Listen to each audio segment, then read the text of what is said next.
It's great to welcome to the program today Dr. Zachary Rubin, board-certified allergist and viral science communicator, helping millions, quite literally, to navigate their health in a world that is sadly quite full of medical misinformation. His book is now available for pre-order. It's called All About Allergies, Everything You Need to Know About Asthma, Food Allergies, Hay Fever, and More. You know, the timing of this interview is fortuitous in a sense that there is a national story about an allergy that I want to ask you about. You know, yesterday we talked about the news that Secretary of Homeland Security Kristi Noem had been hospitalized because of an allergic reaction. News reports didn't say, oh, it was a food allergy or it was an exposure to something else. It's been more than a day now. No articles saying she's been released from the hospital. As a non-allergist myself, to me, it sounded, we're not hearing what the allergic reaction was to. You, from what I researched, would typically only be hospitalized, especially overnight, for a reaction if it was relatively serious. As an allergist, what do you make of what we've been told and what we haven't been told, maybe as well? Yeah, thank you so much for having me, by the way. It's really Of nice course. to talk with you today. There's really not a lot of information that we can go off of with this story. And as far as I know, I believe she was released from the hospital, Okay. which is good, which is good. Now, a lot of severe allergic reactions do require hospitalization because you may need monitoring for a little while, because sometimes when you experience this episode of potentially anaphylaxis, which is a systemic allergic reaction, sometimes hours later, you could have a secondary reaction. We call that a biphasic anaphylactic reaction. So two phases, so to speak, even if you're not exposed to that particular substance that initially caused the allergic reaction. And that could take anywhere between 4 to 6 to 8 hours on average. Sometimes it's even longer. Or there can be situations where you need multiple doses of a life-saving medication called epinephrine. Hmm. A lot of people take that in the form of an injectable medicine like EpiPen or Auvi-Q, and now there's a nasal spray containing epinephrine called Neffy. So sometimes one dose is not enough. You may need two or more doses.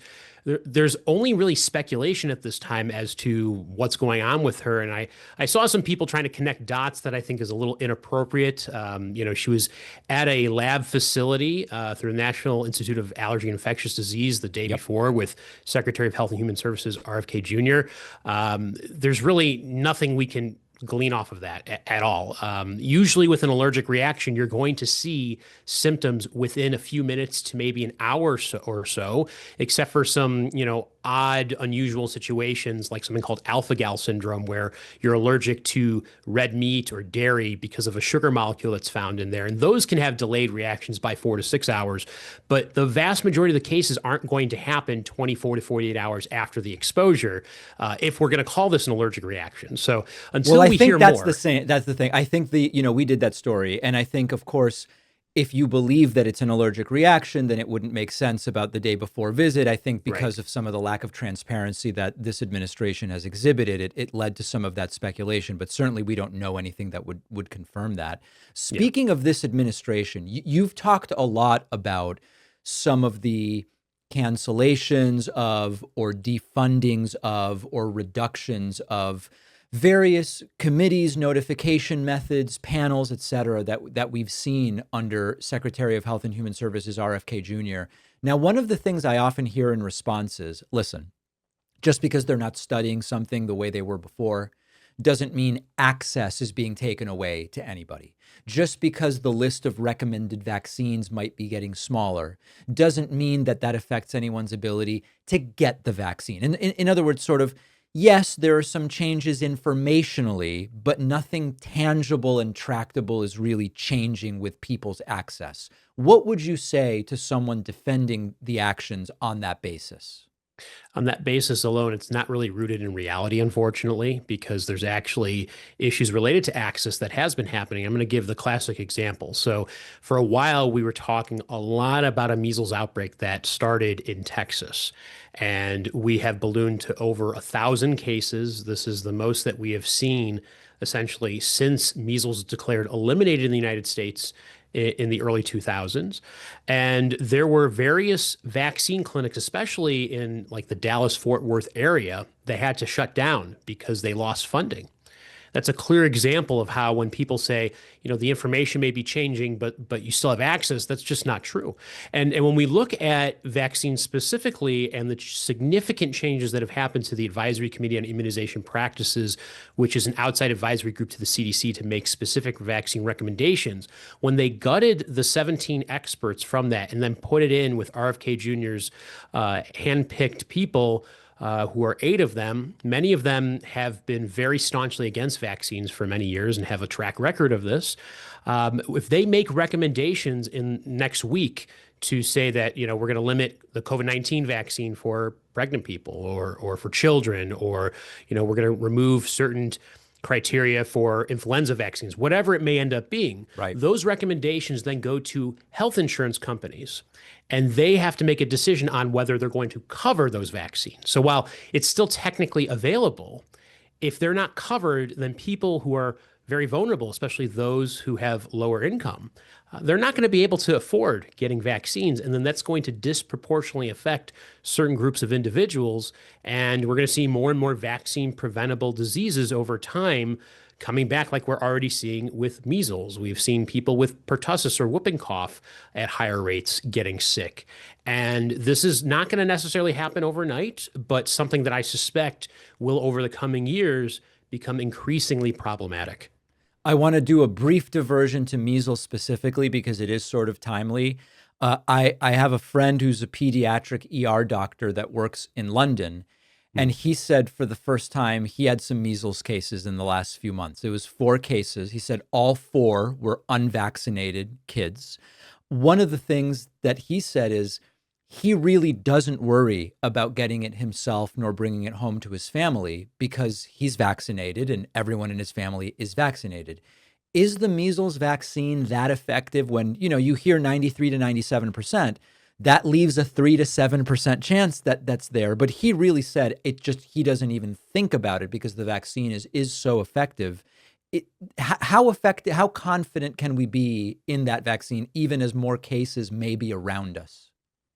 So the unfortunate nature of it is, even though you say 93 and 97%, I want to just kind of parse that out a little bit for our listeners to understand.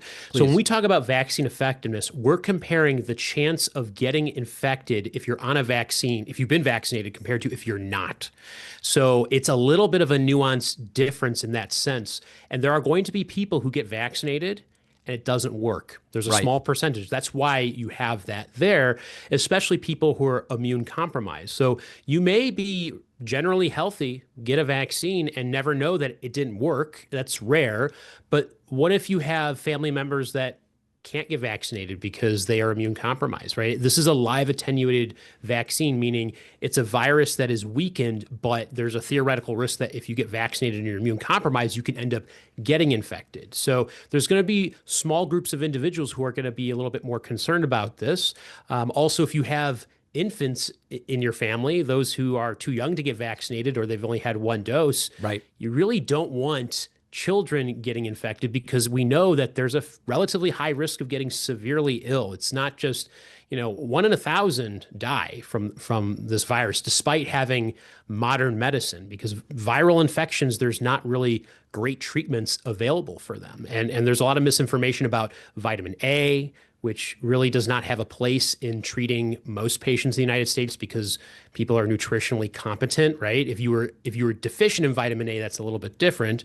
So that's different depending on where you are, right? Antibiotics and steroids that are used are more secondary measures to support and basically treat the secondary bacterial infections that wreak havoc because your immune response is weakened because of the virus. And you may end up with immune amnesia where your immune system forgets all of the other previous infections it's encountered. And then you're at risk of getting those infections again and getting sicker and sicker over time. And people can become deaf or have brain swelling called encephalitis. So the vaccine is very effective, but it is still a case where we would all be better off never being exposed to measles in the first place. Correct. I feel at this point, it doesn't make sense that we're going backwards when I've never seen a case of measles personally. My dad's a general pediatrician and he's seen cases, and he was one of the only ones in the mid early 2000s who saw a case of measles when there was a mini outbreak in our community at that time. And so he was able to help out. It's one thing to read about a condition in a textbook. It's another to actually live it, see it, and treat it in real time. They're very different. So most young doctors like myself have never seen a case, and now we're having to learn in real time, which is not a great proposition for our public health system. One of the things I worry about is if we were to have another COVID-like crisis, but maybe with a higher mortality rate, for example, whether we now have a population that, after everything that happened, would be extraordinarily obstinate and unwilling to really do what would be medically indicated in such a scenario. And in a sense, I want to be sensitive when I say it. The number of people that died of COVID is an absolute horror. And also, the fatality rate was much lower than what could have been or has been with other viruses in the past. And so I'm curious to hear from you. Are you concerned about if and when the next one comes, that the population is now going to, on principle, or at least large swaths of it, just resist being team players, period? Yeah, it's something that I think about on a regular basis that I'm very concerned because early on in the COVID-19 pandemic, things became highly politicized unnecessarily. Mm-hmm. I think what people forget is that when we are trying to combat a novel virus that's highly infectious, that doesn't always necessarily show symptoms right away and has variable severity. Some people have mild symptoms and don't have a problem. Other people have lingering effects called long COVID that last for a long time, if not indefinitely, and other people get hospitalized and die. We have over 1 million people in the United States alone die from COVID. Right. It is something that became politicized to the point that it almost becomes part of, your moral compass, so to speak, your mantra. And quite frankly, I think a lot of people are tired, of having to take all the proper mitigation strategies. I think we're all, susceptible to that. I don't think any one individual wouldn't think, oh, it would be nice to go back to what it was. And unfortunately, we can't, especially because this virus has evidence of causing a relative amount of immune suppression or dysregulation. So it does increase the risk of developing other conditions. And so we're at the point where if something does happen, like we look at H5N1 bird flu, Right. this highly pathogenic avian influenza virus, it is something that's been knocking on the doorstep for many years, but has really come to the forefront with how many birds have been culled and died, millions of them over the last couple of years, to the point that, egg prices have been going up and has been influencing politics, unfortunately. And because of the fact that we dealt with all of the problems that we did with COVID and we didn't always get it right, I think it's going to be harder for many people to necessarily follow public guidance. And I'm seeing where our public health institutions are going, and it's quite concerning with how they're replacing really good experts with people who are not necessarily the most qualified to be handling these positions. That's what I kind of wanted to get to at the tail end of this conversation, which is if we zoom out a little bit and look at Robert F. Kennedy Jr.'s agenda, the concept of MAHA, Make America Healthy Again, there is stuff in there that makes sense to me, wrapped up and presented in a package that overall, to me, sows distrust and kind of distracts from the things we definitely know. Food dyes, for example. I try to just buy ingredients, keep my consumption of highly processed foods to under 10% of my daily calories, cook at home. Sure, I want to avoid food dyes, fine. But at the same time, the way in which ridding ourselves of food dyes that actually may be completely fine in other countries under different names. We've seen how, Europe bans this, but actually just some of these things just exist under different names, the confusion there. Right. Oh, what about beef tallow? Well, sure, let's go have fast food every day. As long as it's cooked in beef tallow, then we're good, even though the problem is actually a different one. It feels like a mishmash that is more of like a marketing and branding campaign around health than it is really a cohesive set of principles. How do you see the whole Make America Healthy Again thing? I agree that there's certain aspects that are important, the most being highly processed foods, because these types of foods are highly dense in calories and don't necessarily make people feel full or satiated, right? So that aspect of it, which the food industry is plagued with, is definitely a contributing factor to rising rates of obesity and metabolic syndrome. Hmm.